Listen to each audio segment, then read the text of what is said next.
Right now, federal prosecutors are using a second grand jury, this one in South Florida, as part of their investigation into the classified documents found at former President Donald Trump's Mar-a-Lago estate. Our co-anchor Stephen Graves is live outside the federal courthouse in Miami, where the panel has started meeting. And Stephen, you're learning Trump's lawyers recently received a pretty big notice.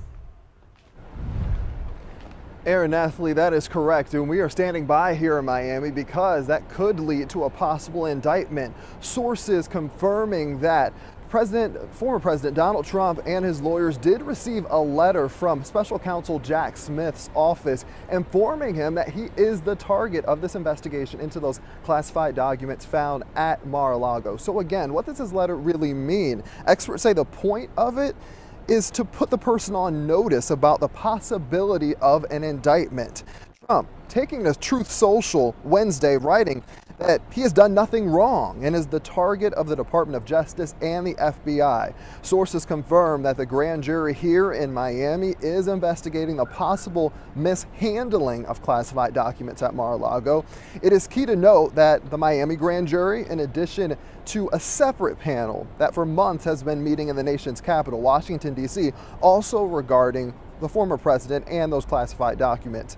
There's still a lot of unknowns here, right? We still don't know why prosecutors are using an additional grand jury or if more people will be asked to testify. Legal experts obviously say that the location here in South Florida is pivotal. And just yesterday, we know a former top aide to Trump went before the federal grand jury here in Miami. His name, Taylor Budowich.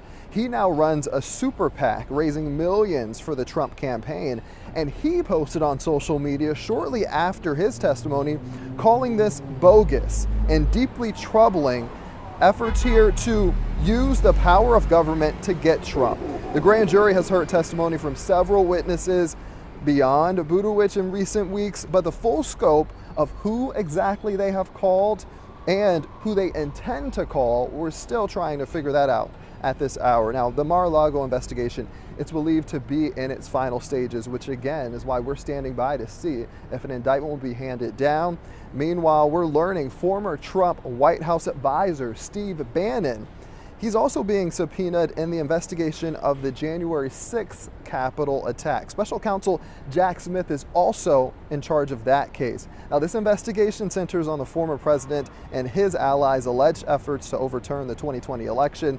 The subpoena asks for documents and testimony, but there has been no response from Bannon's legal team. So a lot happening here with the special counsel, and we'll be staying on top of it here in Miami as the investigation continues. Right now, we have a lot of information on our website, our free WPBF 25 News app.